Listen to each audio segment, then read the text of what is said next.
Recording in progress. Good morning, buenos días, and welcome to Community Church of Boston. Bienvenidos a la Iglesia Comunitaria de Boston. I've never said that in Spanish. I like it. Que viva San Romero de las Américas. Que viva, que viva. I'm going to start with a short little song and a telling of a story. I'll translate it for you very quickly. They tell the story, the tragedy that happened in my country in the year 1980 when Dawison killed Romero, in the year 1980 when Dawison assassinated Romero. With his Bible in his hand, he would say to the soldiers, and he would repeat to the bourgeois and to the moneyed, "Thou shalt not kill. Thou shalt not kill. It is a commandment from the law of God." On the 24th day of March of 1980, an entire people cried and dressed in mourning because their heart was empty. And then the words of Romero, "I beg you, I cry to you, I order you, cease the repression. Thou shalt not kill, it is a commandment from the law of God." If I have been many times threatened with death. If they kill me, as a Christian, I believe that there is no death without resurrection. I will be reborn in the people of El Salvador. May my blood be the seed of freedom and the signal that hope will soon become reality. And you will all sing with me, I hope, Monsignor Romero vive. Cuentan la historia, la tragedia que en mi país sucedió en el año 1980. Dawison a Monsignor Romero mató. Con su Biblia en la mano, a los soldados les decía, y a la burguesía y a los adinerados repetía: "No matarás, no matarás, no matarás, no matarás. Es un mandamiento de la ley de Dios, es un mandamiento de la ley de Dios, es un mandamiento de la ley de Dios". Un 24 de marzo del año 1980, un pueblo entero lloró. Y de luto se vistió, y de luto se vistió, pues el corazón vacío, vacío le quedó. Pues el corazón vacío, vacío le quedó.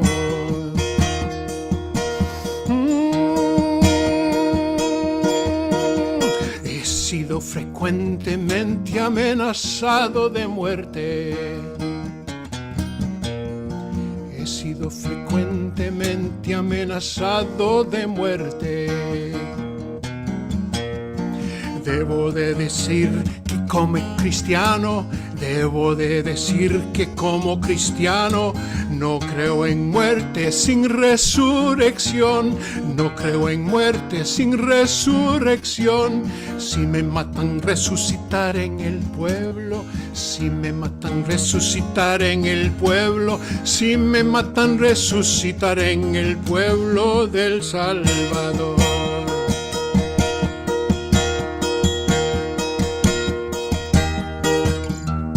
Que mi sangre sea semilla, semilla de libertad y la señal de que la esperanza será pronto una realidad.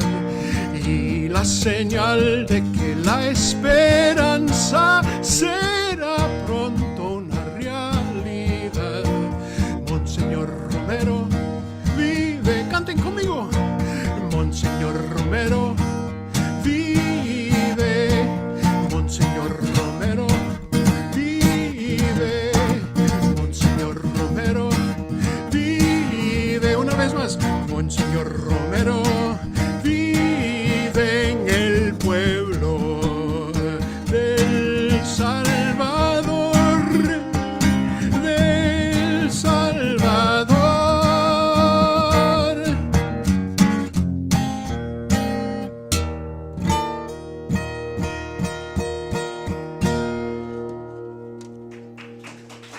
San Romero de las Américas.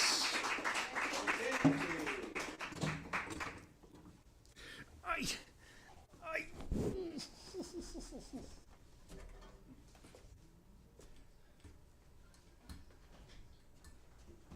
I've got several things on my mind as I hobble over to the lectern here. I'm working on a brand new hip on my left side.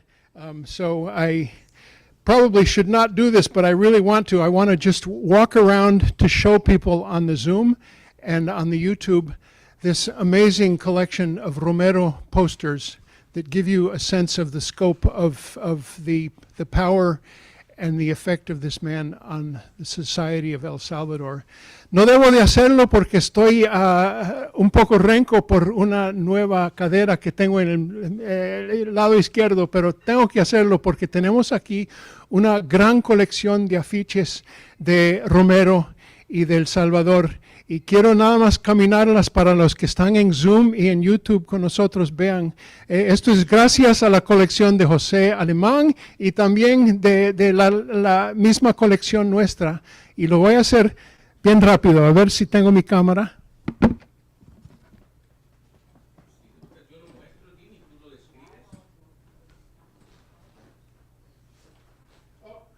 Al revés. José, ¿tú quieres hacer esto? Y tú lo describes. Mientras que yo introduzco a nuestro músico. Perfecto. Empiezo desde acá si quieres. Sí, todo. So we're going to take the camera around and show you our collection of Romero posters and paintings. And I hope Jose, you get to show them. This very special one is sort of my own long-term loan to Community Church. It's painted by a friend of mine, Ivor Loving, who was a Peace Corps volunteer in Guatemala in 1981 and 1982. There's also, Jose, don't forget, back there is a amazing painting by Fernando Jort, El Salvador's most magnificent painter, and I was able to acquire that from him soon before he died. Les estoy apuntando una pintura de mi amigo Ivor Loving, voluntario del Cuerpo de Paz en Guatemala. Hizo un viaje a El Salvador en 1981 y si se pueden imaginar de lo que era ese momento en la historia de El Salvador. También otra allá que le va a enseñar José, que es una pintura original de Fernando Jort, el gran pintor salvadoreño que creó un estilo de pintar y de artesanías increíble. Pero lo que quiero hacer más es dar bienvenida a nuestro músico del Salvador. Su nombre es Guillermo Cuellar Barandarian. I want to introduce you to our musician who joins us from El Salvador. His name is Guillermo Cuellar Barandarian, and I just love pronouncing his name, that's all. Guillermo, muy bienvenido. Guillermo has an amazing history with Romero. He was in the group that's called Yolocamba Ita that sang in the cathedral in liturgical music in the masses that Romero spoke soon before he was assassinated. And he's since become also a member of several other very well-known groups in El Salvador, and also an academic, anthropologist and theologian at a couple of universities that I would tell you if I had my notes in front of me. I just want to leave it there and just welcome, darle bienvenida a Guillermo Barandiarán, que nos va a dar una canción de entrada aquí. Bien, Gracias, Guillermo. con mucho gusto, Dean. Un saludo para toda la comunidad acá reunida en este espacio comunitario ahí en Boston. Yo estoy acá en casa en El Salvador. Y un canto de entrada, dice Dean. Bueno, este es el canto de entrada que solemos hacer aquí en El Salvador. Vamos todos al banquete, a la mesa de la creación, cada cual con su taburete, tiene un puesto y una misión. Vamos todos al banquete, a la mesa de la creación, cada cual con su taburete, tiene un puesto y una misión. Hoy me levanto muy temprano, ya me espera la comunidad. Voy subiendo alegre la cuesta, voy en busca de tu amistad. Vamos todos al banquete, a la mesa de la creación, cada cual con su taburete, tiene un puesto y una misión. Dios invita a todos los pobres a esta mesa común por la fe, donde no hay acaparadores y a nadie le falta el con qué. Vamos todos al banquete, a la mesa de la creación, cada cual con su taburete, tiene un puesto y una misión. Cada cual con su taburete, tiene un puesto y una misión.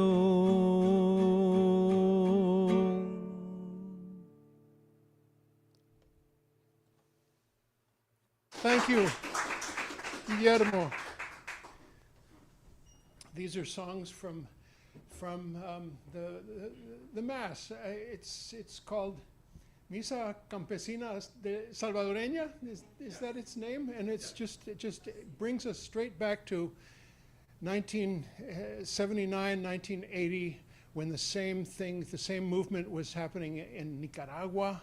And it was spreading to El Salvador, and those are magnificent moments in the history of Central America. A couple of quick announcements.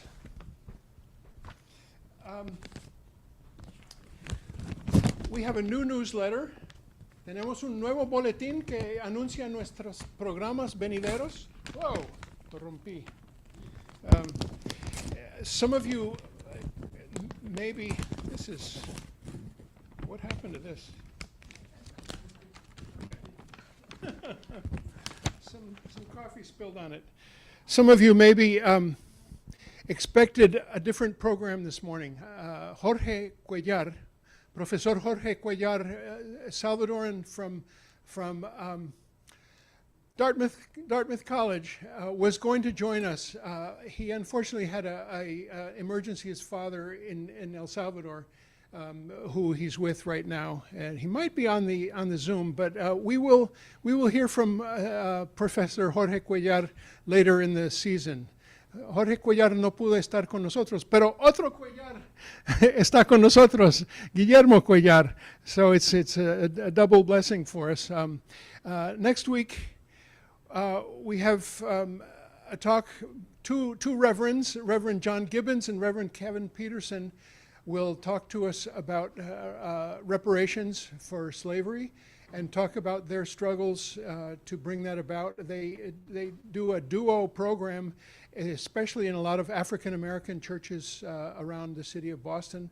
They have also been both instrumental and arrested over their insistence that Faneuil Hall be changed to a different name that's not the name of a slave trader. The week after that, we have brand new booking, Omar Badar. Palestinian American, eloquent, cutting-edge, eloquent guy has whooped Piers Morgan's butt a couple of times on Palestine stuff. I really enjoy him. Omar used to work in this building some maybe 20 years ago, if you can believe that. But he's now in Washington, D.C., has a young family, and he works for Common Cause, and he's also a very well-respected commentator and talking head on the issues of Palestine. So that's April 6th. And we have a bunch of other great programs. There's also an early April poetry night, a Friday night, April 4th. And his name is Ketu Oladua. He's been with us before, and he's traveling through. He's 80 years old, and he writes magnificent poetry of liberation. So there's also in this program a whole bunch of online presentations that we have. And so pick up a copy and join us for upcoming programs. Exciting stuff. I wanted to share with Guillermo, before I bring him up for another couple of more songs, that I figured out, Guillermo, what author it is that we have in common. His name is Stephen Jay Gould. And I told you when I last saw you about 15 years ago that we had a bunch of extra copies of his books. Stephen Jay Gould was a Harvard biologist and popularizer he wrote many books sort of on the science and the people's science. Stephen Jay Gould, Questioning the Millennium, A Wonderful Life, the Burgess Shale and the Nature of History, 8 Little Piggies, Reflections in Natural History, Stephen Jay Gould, Dinosaurs in a Haystack. We have multiple copies of these, so Guillermo, next time I see you, I'm going to bring you a whole stack of them. And I also have up here copies of Ketu Oladua's poetry books that I want just to emphasize. This is going to be a great Friday program, April 3rd.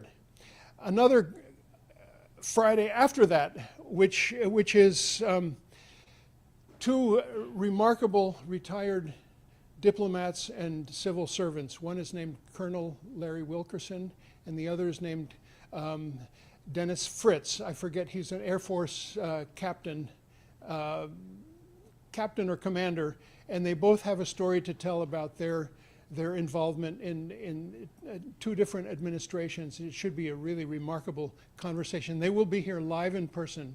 Larry Wilkerson, Dennis Fritz, Friday, April, remind me, Amar, 11th? April 11th. Full plate of stuff. Muchas cosas buenas que vienen aquí, anunciadas todo en este boletín. Pueden agarrarse una copia al salir de aquí, después de comerse una pupusa y un tamalito.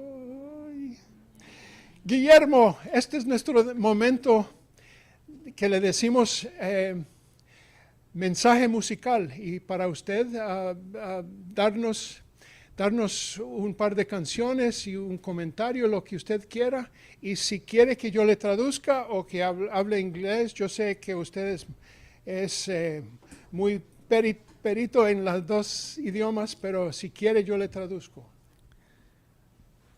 Bueno, me sentiría un poco más cómodo hablando en el español. I'm going to translate a little bit for Guillermo. I says I'd be more comfortable in Spanish. Primero agradecer a Dean Stevens y a la comunidad de Boston por esta invitación. First, thanks to Dean and the Community Church of Boston for this invitation.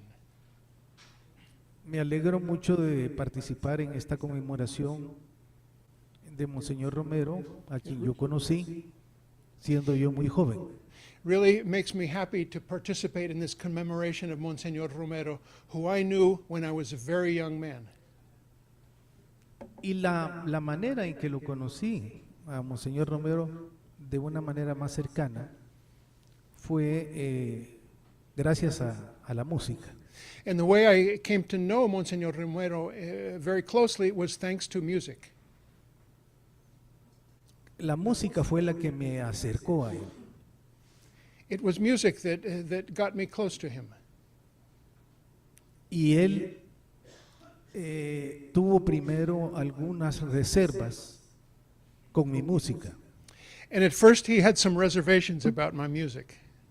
pero poco a poco él fue comprendiendo mi afán de trovador en medio de las comunidades eclesiales de base.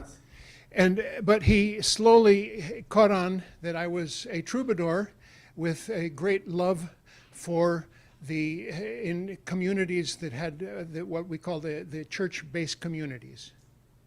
Y ese acercamiento tuvo momentos difíciles, ciertamente, pero llegó un momento de culminación. And that relationship had its difficult moments, but it finally had a peak, a culmination.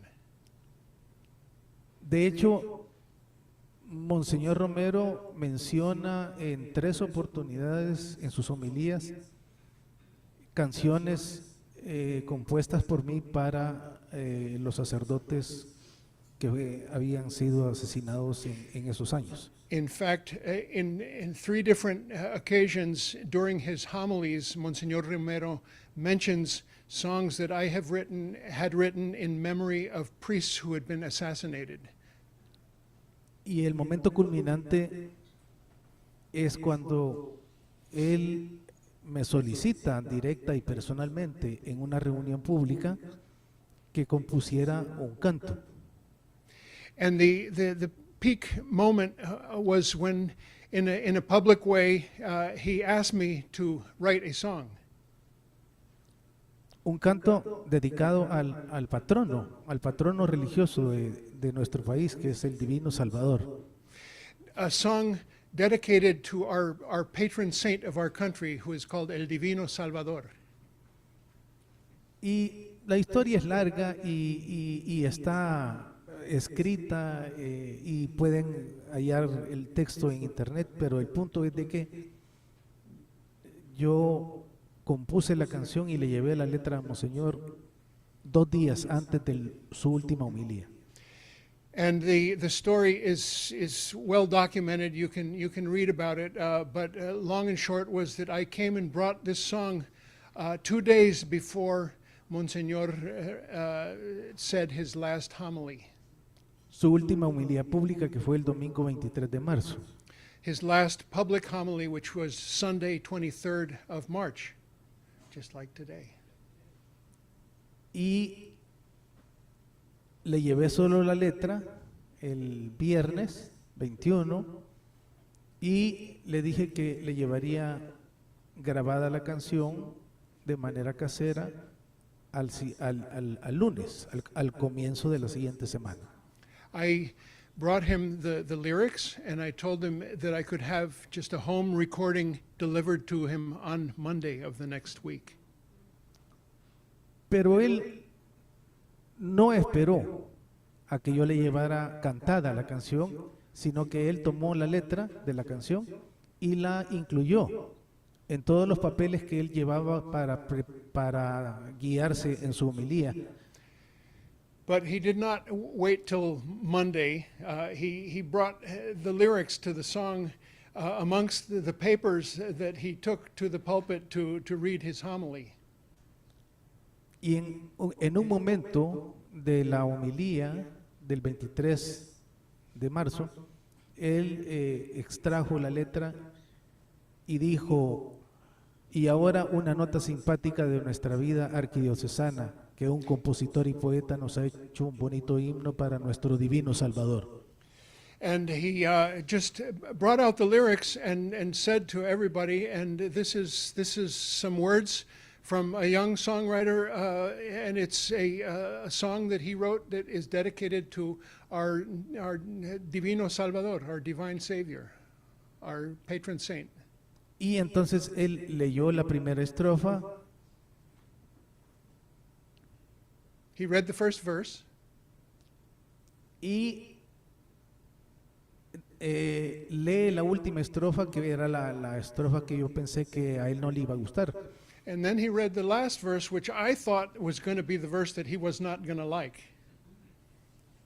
Y entonces lee la última estrofa y dice, esta es la más bonita. And he reads the last verse and he says, this is the best verse. Y cuando termina de leer, hay un gran aplauso en catedral. And when he finishes reading, there is great applause in the cathedral. Voy a cantarles la canción. I'm going to sing you the song. Vibran los cantos explosivos de alegría. Voy a reunirme con mi pueblo en catedral.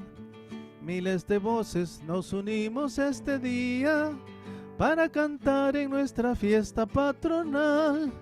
Gloria al Señor, gloria al Señor, gloria al patrón de nuestra tierra, el Salvador. No hay redención de otro Señor, solo un patrón, nuestro divino Salvador.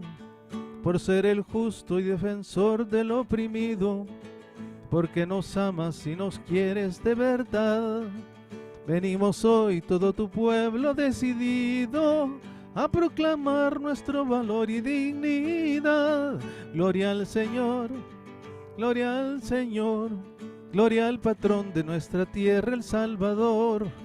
No hay redención de otro Señor, solo un patrón, nuestro divino Salvador.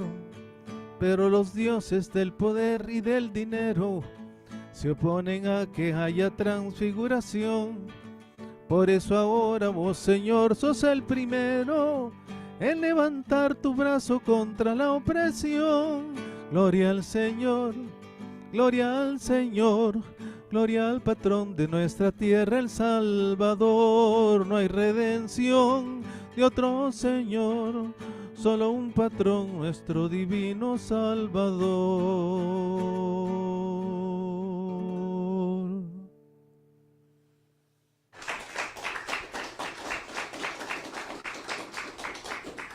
Guillermo, ¿me puedes leer la letra de este último verso y yo lo voy a traducir? Perfecto. I'm going to Pero translate that last verse that Romero liked the best. Sí, era el último verso que yo pensé que no le iba a gustar y que tuve mucha precaución Last verse that I didn't think he was going to like, and I was very careful. y de hecho pensé en presentársela sin incluir ese verso. And I thought about presenting it to him without even including that verse. Al final le presenté completa la letra y la gran sorpresa fue la que más le gustó. And it turned out that's the one he liked the best. Y él la leyó. And he read it. Pero los dioses del poder y del dinero But the gods of power and money se oponen a que haya transfiguración. are against that there be any transfiguration or change or transformation, transfiguración. Por eso ahora, vos, Señor, sos el primero. That's why you, Lord, are the first En levantar tu brazo contra la opresión. in raising your arm against oppression. That's the one he liked the best. And we like it the best too. Guillermo, lo felicitamos. Muchas gracias. Muchas gracias, muchas gracias a la comunidad también. Yo quiero traer aquí a nuestro secretario y miembro de Community Church of Boston, José Alemán, para unos comentarios que culminarán con la bienvenida y presentación de nuestro poniente esta mañana. José Alemán. Gracias, Dean. Yeah. Gracias a todos y todas por estar acá.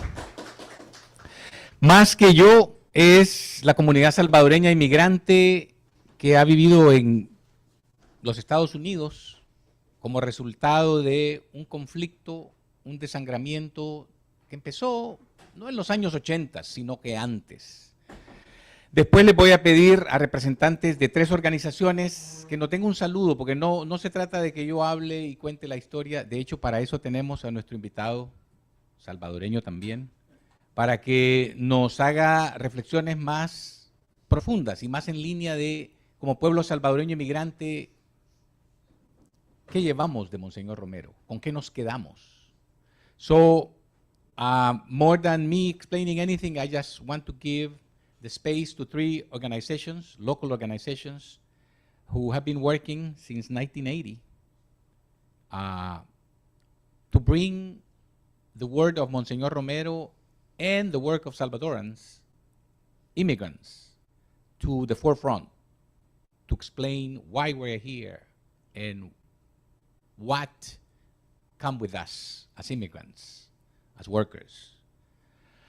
And I will also make sure that it's Walter Mena, our guest speaker, who can put that in context, so that without any further ado, I want to introduce Walter Mena, and I want to ask if you can read, please, who is Walter Mena, so that we do justice to Walter Mena. I will ask Amar if he please reads a brief description of Walter Mena. I think it's in the email. Okay. Bien. Walter Mena. Walter Mena has a master's degree in theology from Boston College.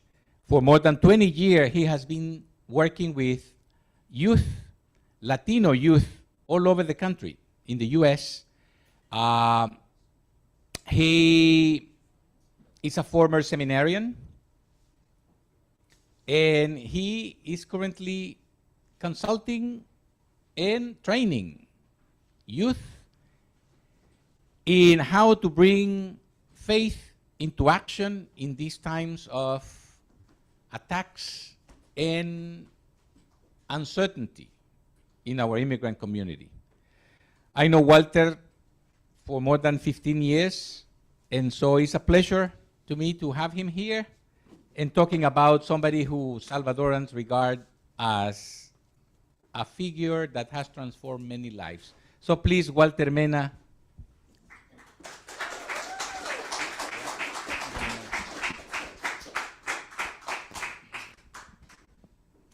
Hello, how are you? It's a great introduction from Jose, and I really appreciate the invitation today. Gracias por la invitación. I would try to do the both languages, but sometimes I forget that I put in the mood of English and or mood in Spanish and continue and forget the other language. So anyway, I think who is here just speak English, just English. Okay, so it's not your fault, you know. Yeah, yes, and anyway, I really appreciate this invitation, and I really feel that it's a really important commemoration. That's the word, commemoration. It's a celebration kind of the life of Monsignor Romero. It's in the Catholic Church, we call Saint Romero now, right? But the people in El Salvador say, you know, we have so close relationship with Monsignor Romero that we know he's saint, but he's more closer than saint, so we say Monsignor Romero. We always call it that in that term. So I really appreciate that. But also when we celebrate and commemorate the life of people as Monsignor Romero, we need to put the context of the history where they live. And the other aspect of this is put their own faith, why they were motivated to do what they did, or what we do also, right? Because everyone here believes, right? Have a beliefs, have maybe a religious, and this is a motivation, a orientation that enlighten our actions. And finally, from me, is an opportunity to put that faith, those beliefs in action. So I want to thank you again, all the people who have been participating in this action in faith, I would say, faith and action. So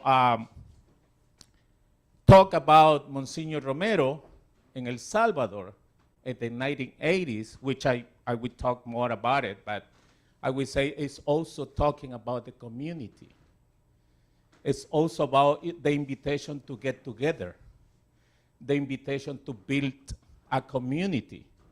And also it's talking about the power to be together.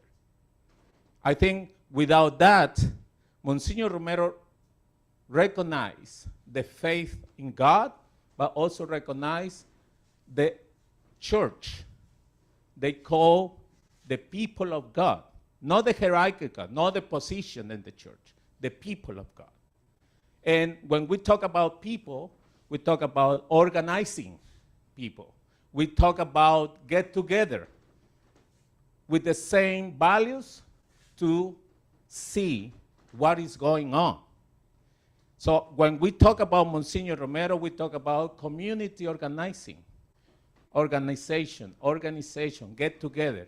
And when we talk about organization, in the time of Monsignor Romero, we talk about some kind of this term, popular education, educación popular, which is, maybe in English is not bring the real message. I would say this education for social change, right?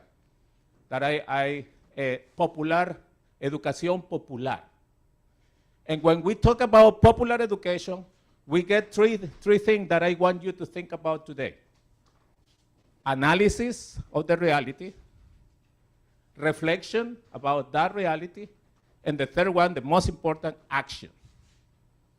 And I want, hopefully, talk to you a couple of reflections about Monsignor Romero, the historical context, what we live in today, but the most important that take yourself is where my life, my faith, can enlighten the reality that we live, and how can I be a builder of a community that is united, diverse, and powerful to face the reality that we are, right?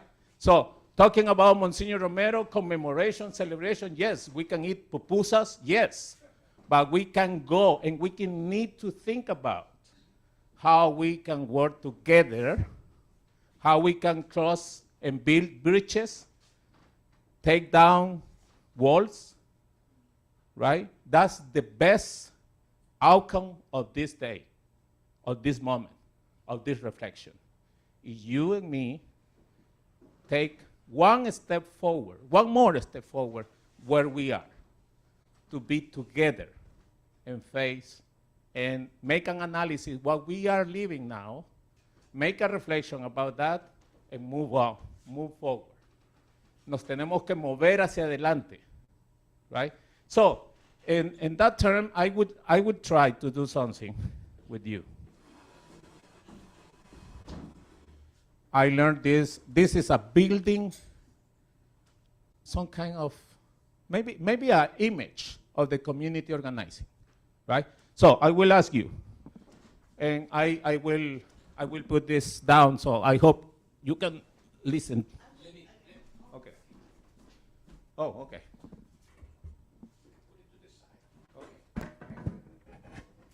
So, could you please show me your hands? And put it here. Oh, good. So, you are going to do this. You follow my pace.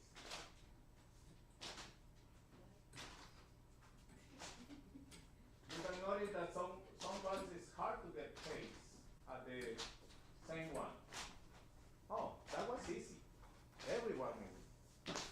When you put it in your legs, try to make a noise harder. Okay. Good. Take the pace.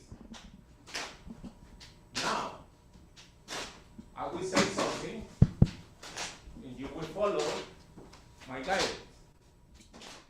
We can try it first.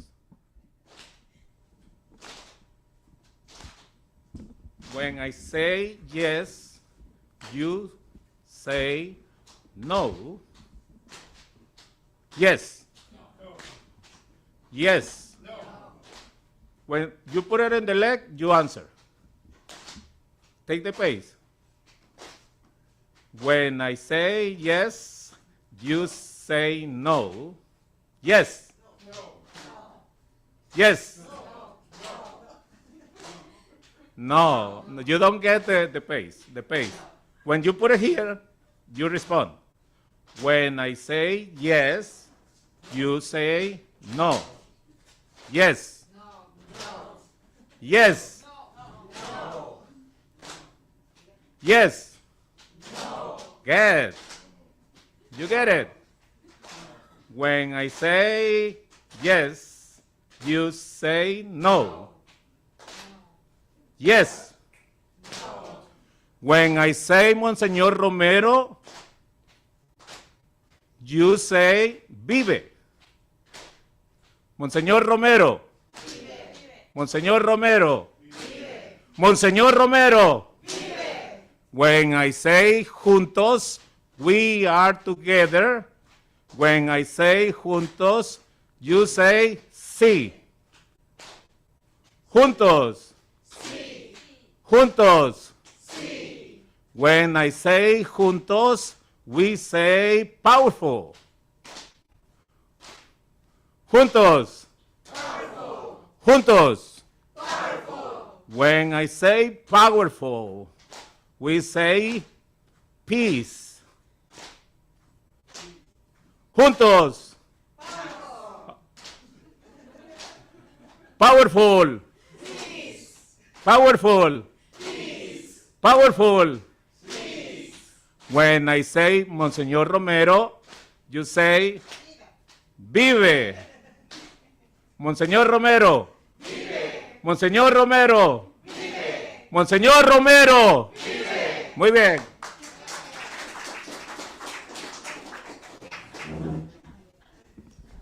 So, let me say this. What we can learn from that exercise?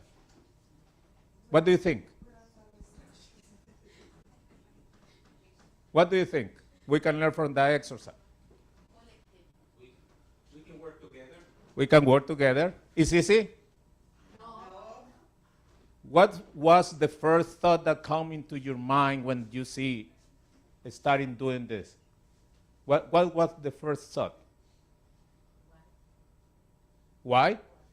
Why this guy is doing this? Okay. What other? He was playful. Playful? I thought it was a story you were going to tell us. Oh, a story. So you're wondering what? Right. Yeah. Sure. Juntos we can work together. Okay. We can work Together. But also we need to coordinate. Yeah. So it's not just to get together, but to have the time that you have to say what you need to say or do what you need to do at the right time. Good. Yes. Thank you. Coordination. You going to say? Yo pensaba que ya estamos yendo para la calle. Juntos vamos a ir. Sí. ¿Algún pensamiento cuando estábamos haciendo el ejercicio le dio pena? Do you feel like awkward doing it, Catalina?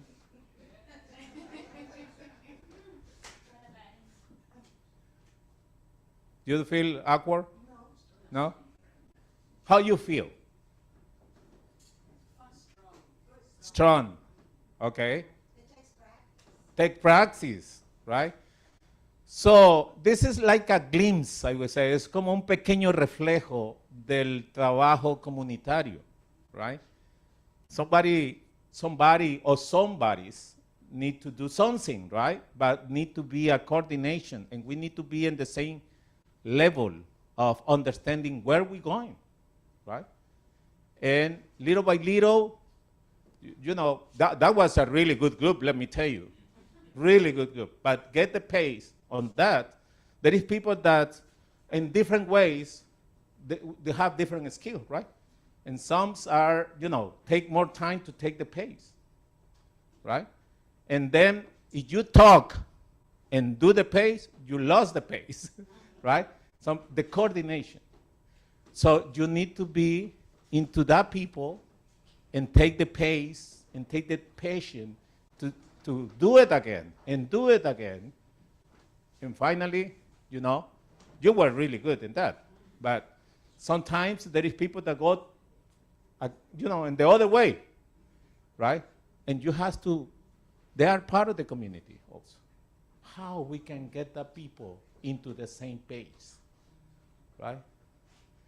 And sometimes we can get angry at them.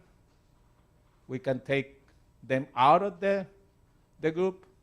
What we can do with people that God don't take our pace, that they not understand what we want to do, or disagree in the way we do it. What we can do? Be right? We kind, right? Give them more time. Give them more time. Let me tell you, today we are living that time. We are in a very divided time. Even the people who are next to us, in our family, in our work, even our more intimate relationship, our friends, our families, right, can be that people. And the powerful people who has of the hands, invisible hands, well, no, not too invisible now, right? So they take advantage of that, and they divide us. And we have now the reign of cows, right? Become cows, and there are more cows, more power, right? So think about it. So now I want to go back to Monsignor Romero, right? And I don't want to assume how many of you know it before today about Monsignor Romero. Okay, so most of you, great. You too. Yeah, here's my wife and my daughter, my daughter especially, Anna has been all the time in different activities with Monsignor Romero, even know him. And so, but Catalina has, since little, has been in so many activities with Monsignor Romero. And I'm really proud of you that you always want to go. I didn't bring her, she came. So I think, right? Okay, anyway.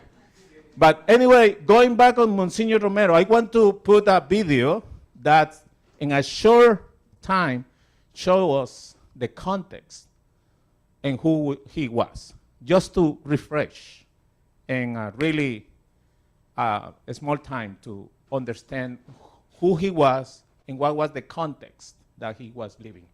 So, please.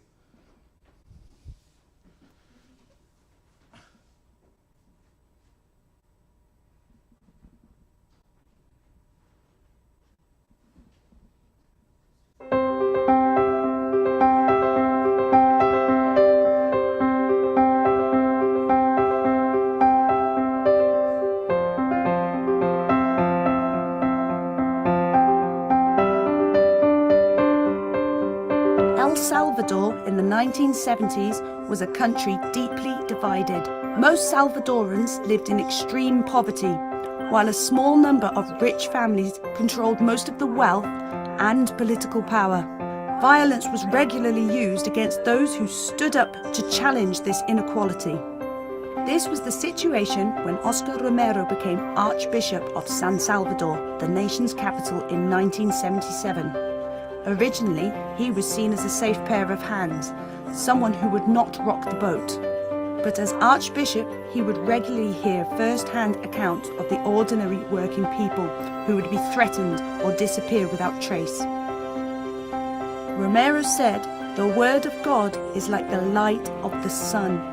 It illuminates beautiful things, but also things which we would rather not see." Weeks after he had become Archbishop, his close friend, the Jesuit father Rutilio Grande, was killed. It was then that Archbishop Romero began to speak out, If they have killed him for doing what he did, then I too have to walk the same path. Each week, after many hours of research, consultation, and prayer, Romero used his lengthy Sunday homilies as a platform. He condemned the repression and would name and account for every man, woman, and child who had been targeted and killed or disappeared. He used his sermons to challenge those in power. It is not God's will for some to have everything and others to have nothing. In a time of heavy press censorship, his sermons, broadcast nationwide over the radio, were the only way that people could hear the truth about the atrocities happening in their country. It was a dangerous path. Receiving death threats, Romero knew that one day soon he could be killed. Still, he remained utterly committed to carrying out his mission. Days before his assassination, he said, "As a Christian, I do not believe in death without resurrection. If they kill me, I will rise again in the people of El Salvador. A bishop may die, but the Church of God, which is the people, will never die." On the eve of his assassination, he urged soldiers and police not to follow orders to kill. "The peasants you kill are your own brothers and sisters. When a man tells you to kill, remember God's words, 'Thou shalt not kill.' In the name of God and in the name of this suffering people, I beg you, I beseech you, I order you in the name of God, stop the repression." At 6:26 p.m. on 24th of March 1980, while celebrating Mass, Archbishop Romero was shot dead at the altar in the chapel of the cancer hospital where he lived. Oscar Romero gave his life to speak out on behalf of the poor and oppressed in his country. Romero's example remains an inspiration to millions across the globe who work for justice, reconciliation, and peace.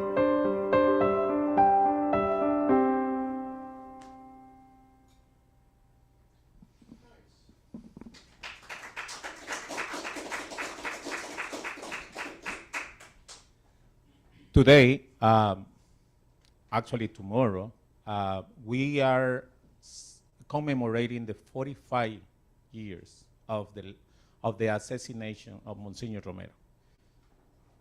We celebrate more than assassination, we commemorate his life in that day. His word, his face, his actions.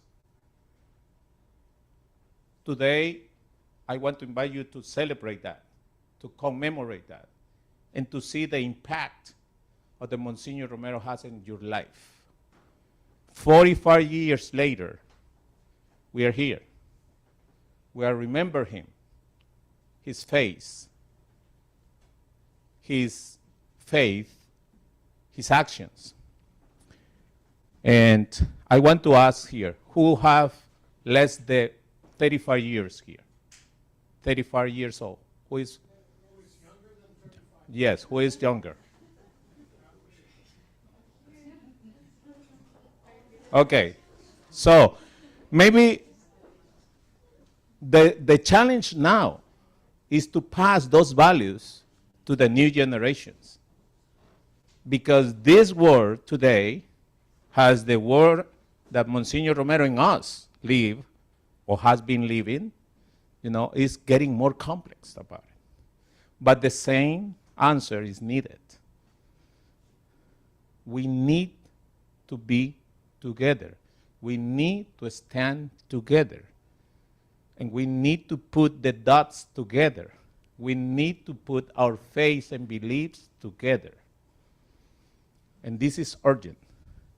So I want to ask you, and I want to invite you to get in group the 3 or 4 and talk a little bit, 5 minutes, about the impact, and maybe look at the younger people, the impact of the Monsignor Romero's life and example in your own life, but talking in first person, please. So get together, four of you, how Monsignor Romero impact your life, and share 5 minutes.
Regresamos, vamos regresando. Come on. We come back.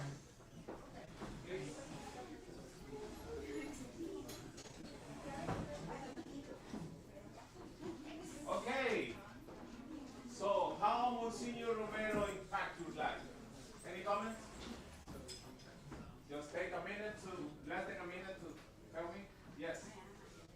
Give me courage to take action in this country. Courage. Courage. Take action in this country. Take action. We can listen then? Okay. Oh, yeah, that would be good to have a microphone, right? I forget that I have a microphone incorporated in my voice. Okay, who's, alguien más? Somebody? How Monsignor Romero impact your life? Anybody else? Don't be shy. Oh yeah, you say what? No, I'm just kidding. No, I can see the Okay. Anybody else? One more.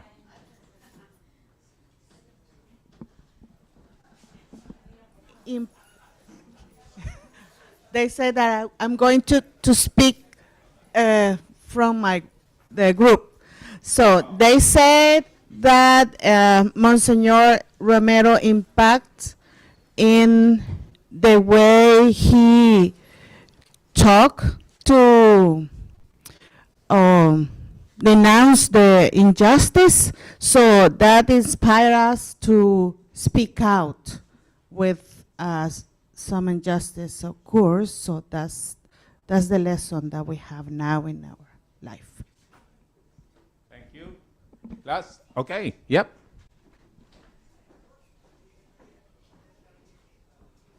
Thank you. I was really touched by Monsignor Oscar Romero's words about God. I was sharing with you how, as a Muslim, what he was saying, it's almost a direct translation of some of our prayers that we recite in Arabic. So it's very touching to me, and it's as you had mentioned that it's like when he speaks about God in that type of way, it's like a unifying message where it unites all different types of people. So I was just really touched by that and inspired by that, and I wanted to share. Thank you. See, Monsignor Romero impact our life. And I want to take that comment because we are moving and we need to move. And I think at least from the theology that I being involved in the side or the view of the church, that we're moving is to connect, the connectedness that we have one each other, even the religious, And I think I was telling him that the same source of the goodness we are connected to. And in some kind of way, religion has been divide us. So, but I think for everything that is moving in looking, you need to look for this united to be in another stage. And this is needed some kind of understanding, human understanding of that kind of movement that we need to, direction that we need to go. And I think Monsignor Romero, in those times, 1979, talking about the injustice is not just in El Salvador. It wasn't at that time, it's not now, right? The injustice is more clear to us by the time passed that we need to be together, especially when we talk about God and when we talk about religious and when we talk about justice. I think all of that is united, and we need to move. And I think it's a view that needs some kind also of spirituality. What I call personally a spirituality of the social justice, right? So we need to do that. Let me tell you something. I grew up in El Salvador. I was in my high school in the 80s.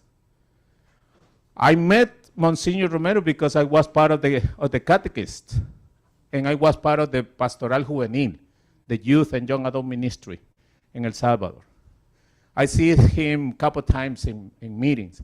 But what was the most impressed to me that I feel the pastor near to me, close to me. Personally, as a young person, I feel like he was talking to me. And I said, in a very, I don't know if funny, but I said, some bishops, pastors, political personalities now, we know them just in the picture, right? We see it in their office. But we don't have that relationship. I feel like Monsignor Romero talked to me personally, even though he never talked to me personally, right? And especially his homilies. His homilies was every Sunday. He take the stand and denounce was the assassinations, the several people, every people who was killed at the time. He also announced the goodness of the gospel, the hope. And I think this is a very important role that he played. He was so close to the people. And of course, the church, the Catholic Church at that time, it was reflecting about the preferential option for the poor, it's called, you know? So since then, look at the Jesus actions. Us as Christians, we need to see what the actions of Jesus were in the gospel, right? With who he was talking to, with who he was addressing the message. And I think if we see that in the gospel, we see what we need to do now, right? And Monsignor Romero, to me, it was that kind of pastor. At the time, as a young person, I was confused. People talk about communism, capitalism, you know, and people was dying. I coming from a middle-class family. So a family who was very involved also in the reality of El Salvador. But I was wondering, what's happening, you know? What is communism? What is capitalism? And I asked my teachers, I asked the priests, I asked the nuns, my friends, we talked, and some, you know, I didn't find the right answer to me. Where I found it, now I can see that was in people, you know. Whatever political view we have, be close to the people, especially the most vulnerable ones, the most needed ones. And I say we, because I come in from a middle class, right? So when you go and meet people, the people who need the most, I learn a lot about myself. Not about just them, about myself and my call to this life. And I really appreciate, you know, always when we talk about the 90s in El Salvador, people talk about killings, struggle, poverty, war. But myself, I feel like I discovered myself in that kind of struggles. And I am who I am because of that. Because I was close to the voice of Monsignor Romero, because I was collaborating in a different way with different people of different background than me, different economics than me. And this will bring me a lot to myself. And by the time passed, 45 years after that, myself, I live in Colombia, South America. I travel in different part of the country for programs with social justice and community organizing and pastoral work, we call it in the church. And now I can say all because of you, Monsignor Romero. A big part of that. Since then, I take Monsignor Romero as my saint, the person who walked with me. And I think that's something special for me. So why am I saying that to you? Because we're talking about the impact of Monsignor Romero, but we need to look. Listen this. You need to look. I need to look for people who can give me strength, give me more strength to me. People who can guide me. People who can be with me in this fight in life. think about who is close to you. Who is those person that you can name it by name, that give you strength, accompany you in this life, not just for the outside, it's inside.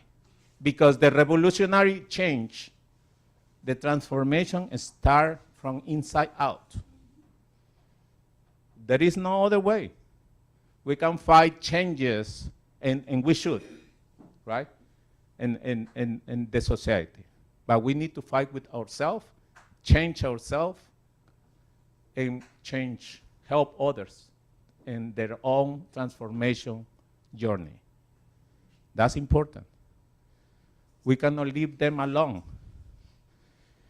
Pope Francis says in one of his writings, the worst outcome of this reality today is that we forget to love. And he also used the term globalization of the indifference. If it's not with me, I don't care, right? And this is the challenge that we have. Don't fall in that trap. I say Trump, not Trump. Yeah. But don't fall anyway. Yeah. So, what we live today, I want to bring you, I just want to mention this. Chapter 10 in Luke in the Gospel, there is a parabola of the Good Samaritan. And I want to leave you with that. It's you who has the tradition of Christian and the Bible, check that. Luke chapter 10 says, and talk about the parabola of the Good Samaritan. And talk about what I call the approach of the Good Samaritan. You know, and talk about a priest. First of all, somebody is in the road. He's robbed by persons and left herido in the road. Wounded in the road. And a priest go by and didn't stop. And also a Levite passed by and didn't stop. And a Samaritan, who at that time was enemy of the person who was there, stopped. And the Samaritan approached to the victim, poured oil and wine over his wounds, and bandaged them, and then he lifted him up in his own animal, took him to the inn and cared for him. The next day he took the 2 silver coins, even put money, take his own pocket, and gave them to the innkeeper with the instruction, take care of him. You spend more than what I have given you, I shall repay you on my way back.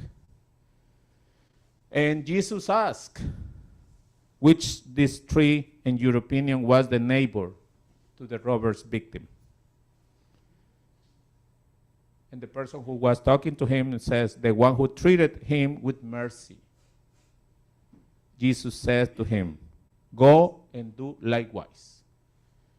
And now in the theology and the teaching of Pope Francis especially, but the approach of the Christian to the world is this Good Samaritan approach. And I want to bring this reflection to you just to see and to ask ourselves how we approach to the other, to the neighbor. And the big question, who is my neighbor, right? And I think we are a little lost to recognize the others. And we easily see others as enemies, or the others see us as enemies. So again, we are in a very divided time. And I think the approach of the Good Samaritan the lesson is be merciful. Always be merciful. And then be just, right? Don't forget to love. And I love one each other. It's easy to say. Work together. Work in collaboration. And let me tell you, I am in church. I've been working in nonprofits, community organizing, and sometimes among us, it's so hard to work together, right? To understand together. And even some people said, oh, that's the human nature, right? It's not the human nature. We cannot convalidate that. We need to be mind open, and this time is needed. We need to go out of the box that we have been maybe for 45, 50, 60 years. We need to go out of that box. And we need to be closer to the younger generations. We have a lot to learn from them, and they have a lot to learn from us. But in this collaboration, not in the looking at them, you know, they're too young. When they say too old, right? So we need to work in collaboration with them, understanding the new generation. Technology, we need to get into that more and more. I just remember in this group of young people that I sometimes help in different ways or participate with them, one parent was complaining about technology. And her son says, are you angry to technology because you just angry or because you don't understand it, right? And the young people don't understand why we are so angry with something that they have, right? Of course they need guidance. Of course, but they need their own journey. So we need to be together with them. Going back to Monsignor Romero, today I want to leave you with the question is today about what we can do now. I think, as I told you at the beginning, the best outcome of this reflection is what we can do about the reality that we live under the light of the example of Monsignor Romero. What we can do, or what more we can do. And I just wanted to listen a couple of your recommendations, what we can do. What do you think we can do now? What we can take from today, this reflection, to move forward this morning? Could we do that like as a conversation at the end after we have one more song from Guillermo? Okay. Yeah? Okay. Take a group, talk about it, right? No, just one more song, and then we'll have maybe 20 minutes to have a conversation amongst ourselves and with the Zoom people. Okay. Yeah. Okay. We can go to the song. Mm-hmm.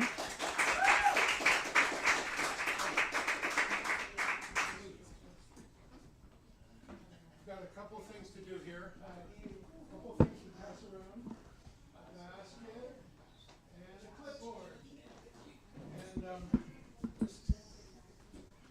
me see. Thank you, Walter. Thank you so much. Do we have Guillermo para una canción final? Yes, then. Yes. Thank you, Guillermo. Yes. Yeah. Of course. Before, yeah, please go ahead. Let's welcome Guillermo for the final song. We're Thank so you glad very that much. you have been.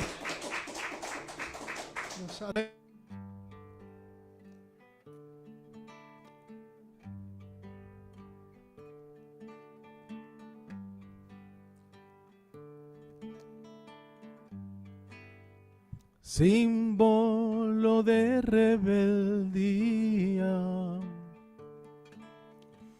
fue tu manera de amar.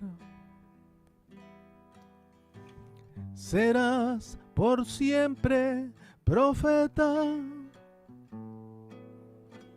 guía de la libertad. En estos tiempos de guerra, tu valentía orientó la esperanza justiciera, gritando liberación. Monseñor, vives hoy en el corazón del pueblo que tanto te amó. Monseñor, tu verdad nos hace marchar a la victoria final. Monseñor, vives hoy en el corazón del pueblo que tanto te amó. Monseñor, tu verdad nos hace marchar a la victoria final.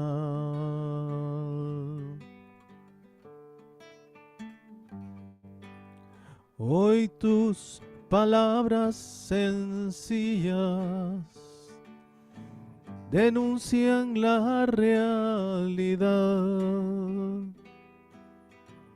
marcan con sangre al tirano, llaman al pueblo a luchar. No podrá callar tu ejemplo el imperio del dolor. Tu sangre será la vida, el renacer del amor. Monseñor, vives hoy en el corazón del pueblo que tanto te amó. Monseñor, tu verdad nos hace marchar a la victoria final. Monseñor, vives hoy en el corazón del pueblo que tanto te amó. Monseñor, tu verdad nos hace marchar a la victoria final.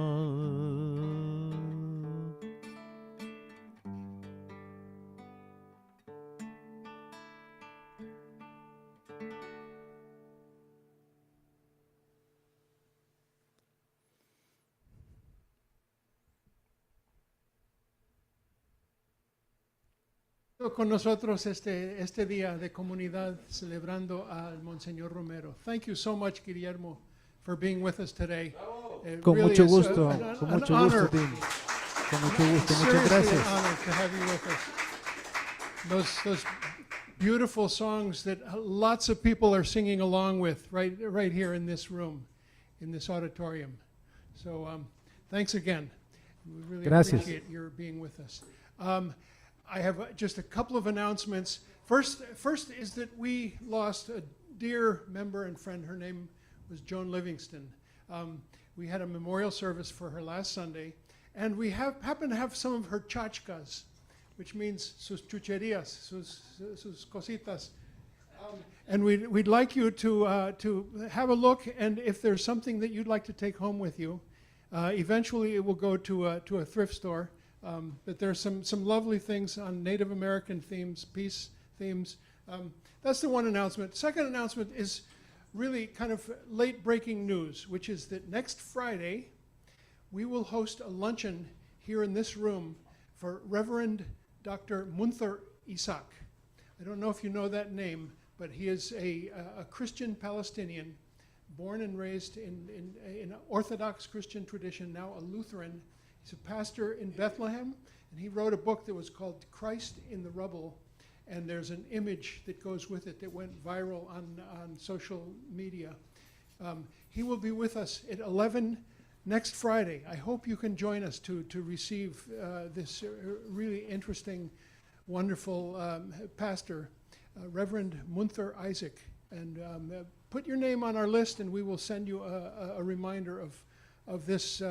We just found out about this about 4 days ago, but he is somebody I've watched recently since the Gaza thing broke out, and he's a really key Christian Palestinian critic of the Israel genocide.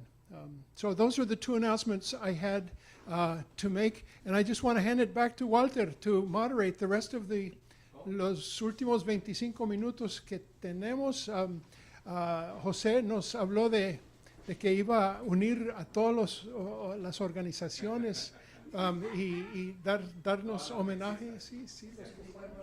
Oh, one more announcement. More announcement. Concert for Cuba 2025. The world come together for humanitarian aid. It sounds good, huh? Saturday, April 5th. Yes. April 5th, 6 p.m. Pacific time, 9 o'clock Eastern time. Yeah. Online.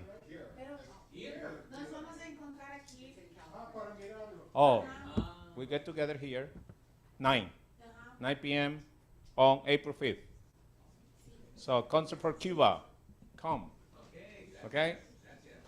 So I want to, talking about what we can do, what more we can do, is I want to invite a couple of, 3 organizations that has been working in El Salvador, I would say, for looking for justice. And I want to invite them. First, the CISPES. Who's CISPES? Who is that? Where is CISPES? Ah. Yes, okay.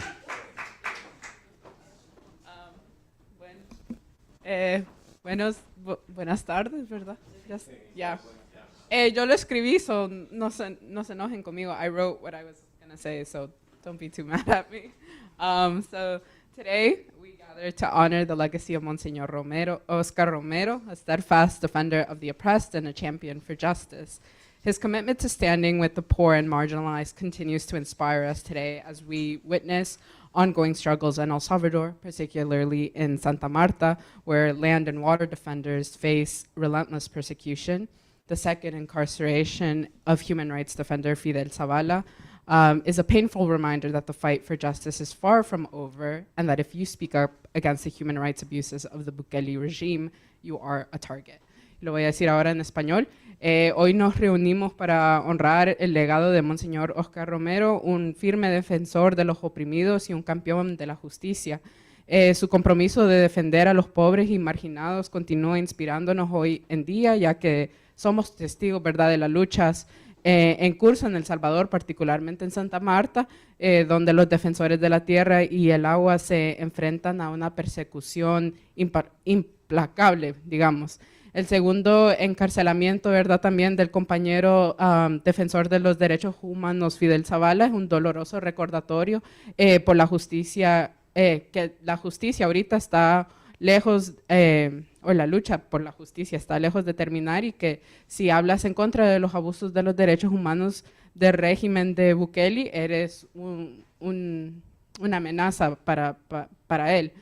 In El Salvador, the push for mining and the political persecution of those who resist it remains deeply unpopular. It is a struggle that continues, one that echoes the spirit of Monsignor Romero's own advocacy. The Church's campaign against mining calls us to stand in solidarity with the people of El Salvador, who are fighting not only for their land, but for their right to live in dignity. En El Salvador, el impulso por la minería y la persecución política de quienes resisten a ella siguen siendo profundamente impopulares, pero es una lucha que continúa, una que se hace eco del espíritu de la propia defensa de Monsignor Romero.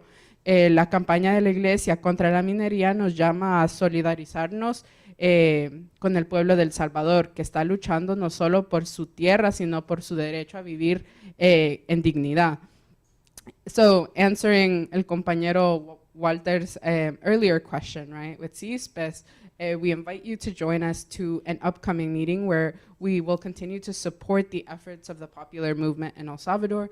We hope to begin a campaign from here in accompaniment in our communities to educate folks, right, of the situation back home and to encourage people to stand against an oppressive regime and echo the voice of Monsignor Romero as we fight for justice for the land and for the people. I know Dave has sign-up sheets, so if you want to keep up with more of the information once we figure out those details, we hope to, be in solidarity with the church's proposal against the mining law.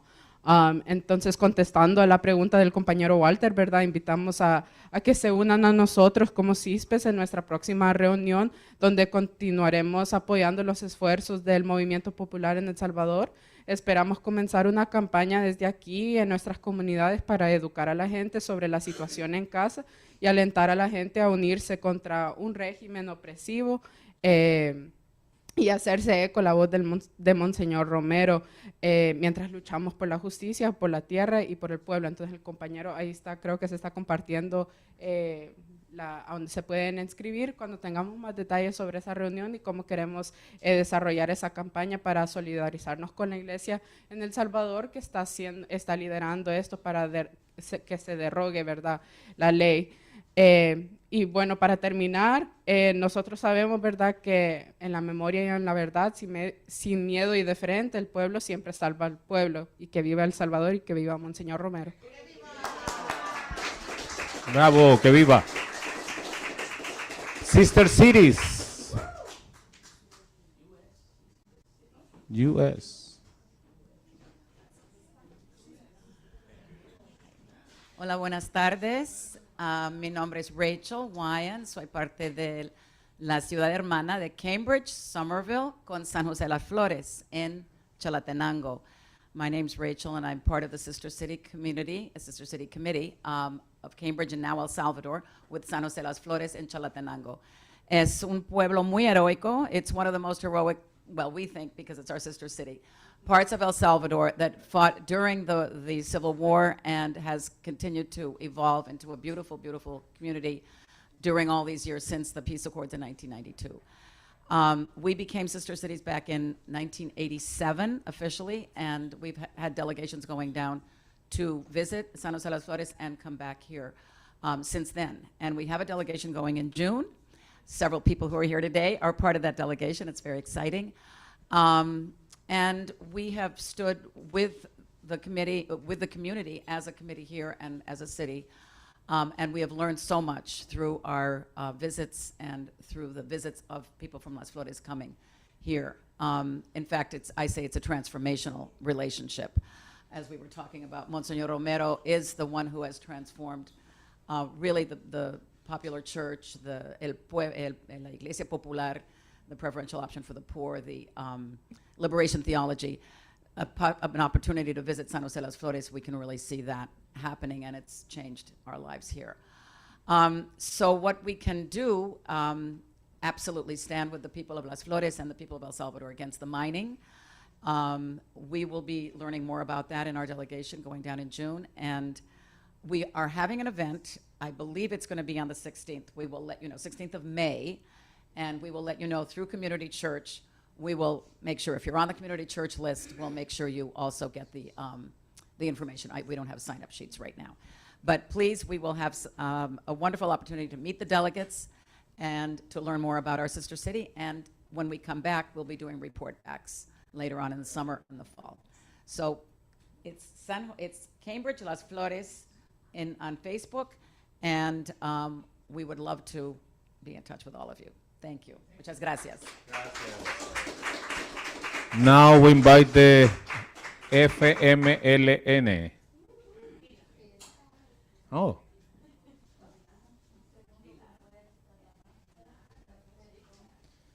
Hoy la conoceremos. We know who is her.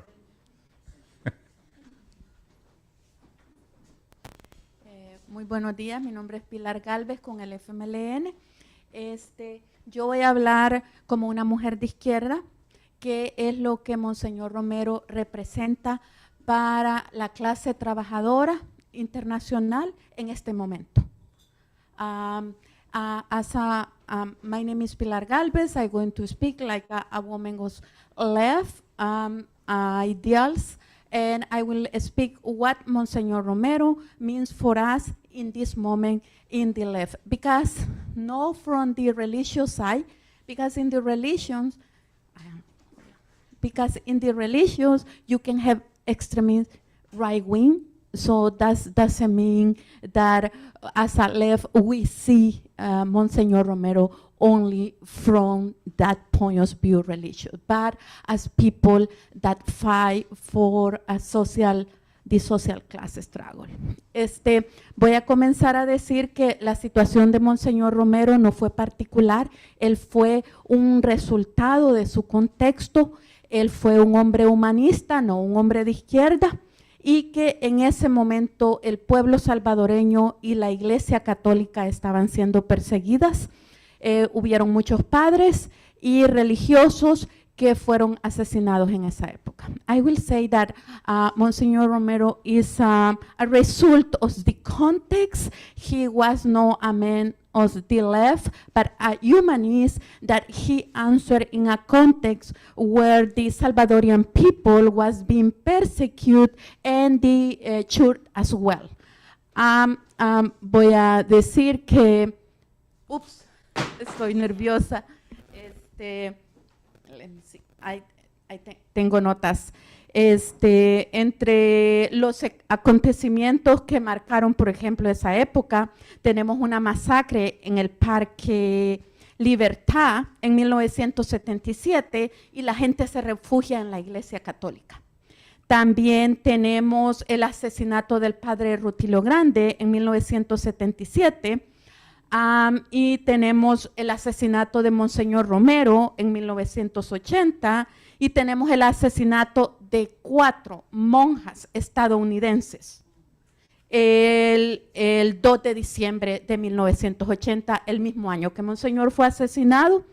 I will mention, for example, in 1977 was a massacre in a park because the elections were still, and then the people was horrible assassinate in that square, and they were refugied themselves with the tanks were coming to kill them. They refugied themselves in the Catholic Church in that square.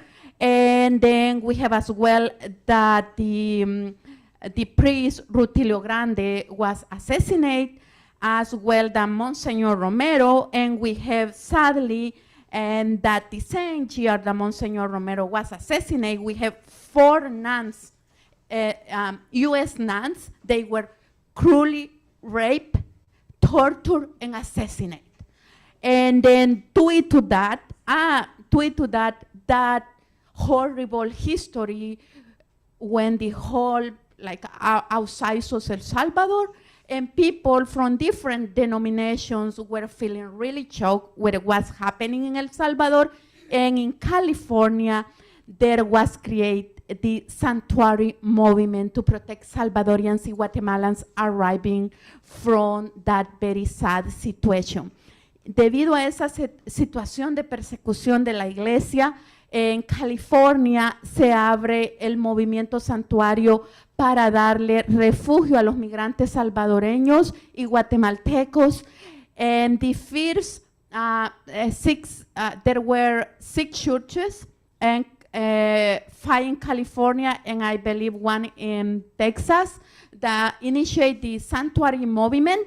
But sanctuary movement started with the Vietnam War, where people that didn't want to do serve in the Vietnam War. In 1971, they went to the churches to don't give service. So we see how the fight of the American people had influenced positive as Salvadorians in our struggle, and right now we can see like the sanctuary movement is protecting our communities.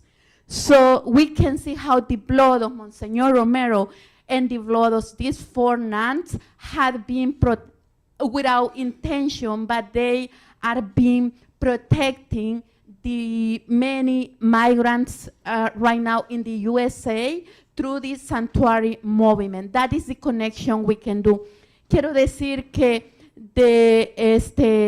el movimiento santuario no inició únicamente con los salvadoreños en los 80, pero en 1971 los personas que no querían ir a la guerra de Vietnam se entregaban al movimiento santuario para no ser reclutados, y de ahí los 80, 6 iglesias, 4 en San Francisco y 1 en Texas comenzaron a ofrecer servicio santuario, y podemos decir que esto ha influenciado y es la historia de cómo surge el movimiento santuario, que en este momento está haciendo defensa para nuestras comunidades migrantes. And we can see how the fight of those people, not only in El Salvador, because in let me see, I have here, 1985, more than 500 churches and synagogues were giving sanctuary for Central Americans.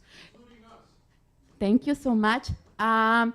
Quiero decir que para 1985 más de 500 iglesias y sinagogas estaban proviendo santuario para el pueblo salvadoreño, y en nombre del FMLN le quiero decir muchas gracias a la comunidad interfaith que se ha puesto en la línea de frente para defender la lucha de la clase trabajadora, sea esta en Centroamérica, en Latinoamérica o en Estados Unidos. Y nosotros le queremos invitar a los que quieran ser parte del comité de base del FMLN que se pueden comunicar conmigo. También pueden decir al compañero José Alemán, y están muy invitados para ser parte, porque el FMLN está comprometido con la lucha del pueblo salvadoreño, no importa dónde el pueblo salvadoreño esté, y estamos esperando su solidaridad también en forma de apoyo emocional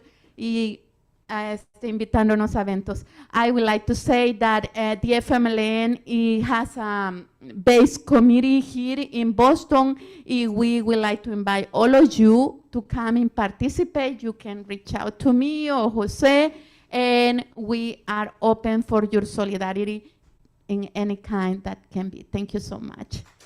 Estaba un poquito nerviosa. Monseñor Romero vive en nosotros. Monseñor Romero vive en nosotros. Amén. What we take from this, as I told you from the beginning, is one step forward, or more step forward. So Monsignor Romero, in his own history, gave us the example of his faith in action. So I want you to remember that, and I want to remember three things very important from the community organizing. Get together is important. Analysis, reflection, and action. Analysis of the reality. Reflection about the analysis and action. So these three are really, really together in the way to get a stronger movement and stronger people together. I want to invite you today to, first of all, I want to get, again, thank you. Thank you for the invitation. Thank you for opening this space to commemorate and celebrate Monsignor Romero and the fight for justice, always. Thank you for inviting me, and I really feel appreciated your invitation. So I want to invite you today to finish, to get together and pray from your belief, and I want to invite you to pray. We come together in prayer for all of those who live in anguish over their immigration status. We hold in our hearts the families who live in fear each day, those who worry because their loved ones may be captured on their way to work, while they're buying food or simply encounter ice along the way. As a community, let us enter into a moment of silence. Silence in honor of those imprisoned without due process, whose families remain in darkness, not knowing if they are alive or not. A silence for those who have lost their life and pursued the American dream. A silence that moves us to reflect, not only as individuals, but as a community. May this silence renew our shared ideals. May it be an opportunity to recognize where we are stand today, not alone, but as a community of brothers and sisters. We have to learn from our past, and especially for our present. As we deep in our solidarity, as we answer to call to act, let this silence break out global indifference, bringing us closer to unity in action. Que este silencio nos recuerde que estamos vivos. Que este silencio nos rete en nuestro compromiso con la historia, con nosotros mismos y con la justicia.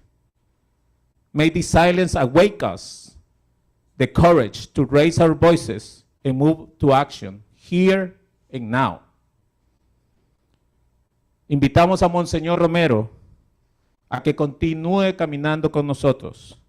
We ask San Romero to walk with us, to help us and put our faith in action, so we can be a source of hope, que podamos ser la fuente de esperanza. We may be among those who are sensitive to the pain of others, defenders of the fundamental rights, and builders of the community where diversity strengthens our unity. San Romero, camina con nosotros. Recuérdanos que esta es la única manera de continuar construyendo esperanza, luchando por justicia y buscando la paz. Amén. Thank you.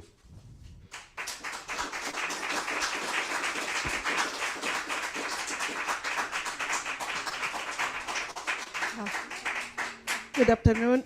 My name is Sandra Harris. I am the president of CCB, Community Church of Boston, and I want to thank you again for being here today and be very emotive celebration for Monsignor Romero. We are so much in tune with everything that was said here today. So I want to remind you that this is a church that embraces all those ideals, all those purposes, all that work. 104 years of history show that. So because of that, I also would like you to come, join us, join our congregation. That has to be like Mr. Williams say, it has to be multi-generational, has to be multi-issue, has to be multi-purpose. So we are an open resource for everybody. And in the past, as Dean was mentioning, we were part of the sanctuary churches. We would like to be also a refuge and a place for reflection, for action, for purpose. So then, again, let's start from inside the house of the community church. So let's bring those revolutionary thoughts. And thank you again for being here today. We want to thank you, Dean and Amar, for preparing the program. Jose, Cispes,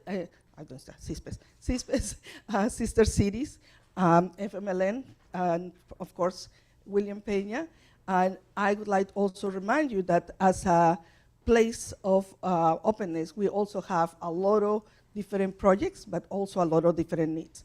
And I know we passed the basket already, but if you want to become a member of the congregation, or you want just to solidarize with us and become a monthly pledger, we have also a QR that I'm going to leave it around. And I think, Mark, can you put it on the screen, please, for the people that are at home? And as you see, we really had improved our weekly activities, because definitely we had incorporated and maintained the Zoom. Many places had already stopped the hybrid kind of meetings, but we want to keep maintaining and reach out more of you, either at home or here. as always, welcome and thank you again.